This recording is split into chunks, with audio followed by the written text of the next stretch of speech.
ओम वक्रतुंड महाकाय सूर्यकोटिसमप्रभ निर्विघ्नं कुरु मे देव सर्वकार्येषु सर्वदा। आज हिंद पुराण कथा के अंतर्गत श्रवण करेंगे, जल के साम्राज्य पर चर्चा करेंगे और देखेंगे जल का साम्राज्य कहाँ तक है।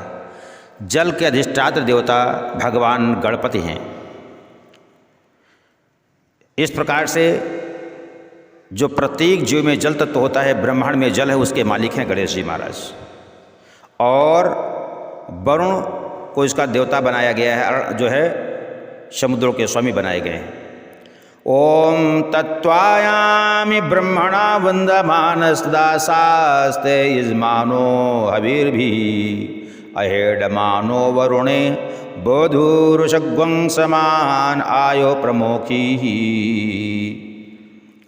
इस प्रकार जल किसी जीव के शरीर के अंदर हो, नदी में है, तालाब में है, ब्रह्मांड में कहीं भी जल है, ब्रह्मांड के बाहर जितना जल है, उस जल के मालिक गणेश जी महाराज है। जहाँ भी जल होता है वहीं पर सृष्टि होती है, बिना जल के सृष्टि संभव नहीं है। जल ब्रह्मांड के बाहर भी है, ब्रह्मांड के भीतर भी है। पृथ्वी पर भी जल 71% विराजमान है। गोलोक धाम में जल है, मर्दुप धाम में जल है, शिवलोक में जल है, वैकुंठ लोक में जल है।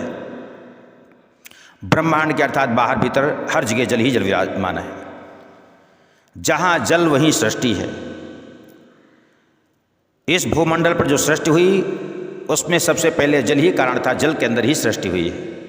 यदि मानव के अंदर जल तत्व की पर्याप्त मात्रा होती है तो उसका मन गतिशील रहता है, अच्छे अच्छे विचार उत्पन्न होते हैं, वह संसार में सबका हितैषी परोपकारी होता है।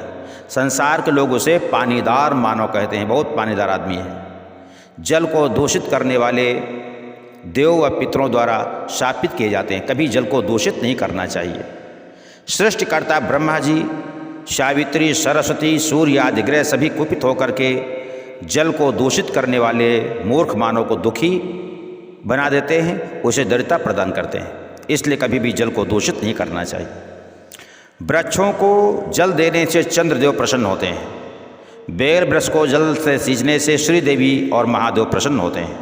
पीपल वृक्ष को जल से सींचने से पितर देवता प्रसन्न होते हैं, शनिदेव प्रसन्न होते हैं, लक्ष्मी जी प्रसन्न होती हैं और नारायण के सभी देवता प्रसन्न हो जाते हैं।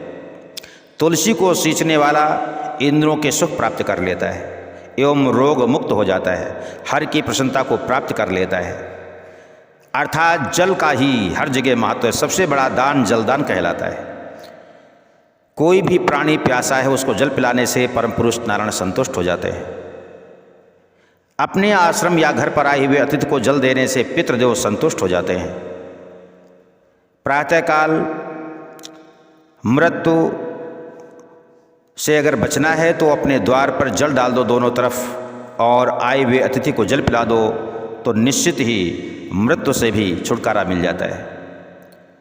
जो लोग अपने मुख्य द्वार पर जल डालते हैं प्रातःकाल, तो निश्चित ही उनके घर में लक्ष्मी का प्रवेश होता है। बिना जल के की गई पूजा देवता स्वीकार नहीं करते, इसलिए जल का पूजना में, साधना में, यज्ञ में, सब में बहुत बड़ा महत्व है। जल के बिना सृष्टि संभव नहीं है, सृष्टि असंभव है। इसलिए जल ब्रह्मांड के बाहर भी स्थित है, ब्रह्मांड के भीतर स्थित है और सम्मान में भी जल स्थित है। सबसे पहला सम्मान हम लोग जल का ही करते हैं। महादेव पर जल ही चढ़ाते हैं। देवताओं की उपासना जल से ही प्रारंभ होती है। बिना जल के कोई साधना उपासना जो करता है वो पूजा साधना उपासना उसको नहीं मिलती, न देवता स्वीकार करते हैं। वो महाराज दैत्यराज बलि के पास जाती है। जल का महत्व अर्थात विश्व ब्रह्मांड में सम्मान में जल है, जल में, थल में, वायु में, ब्रह्मांड के बाहर भी तो जल स्थित, जल की ऐसी मात्रा है। वंदे मातरम, वंदे हिंद मातरम।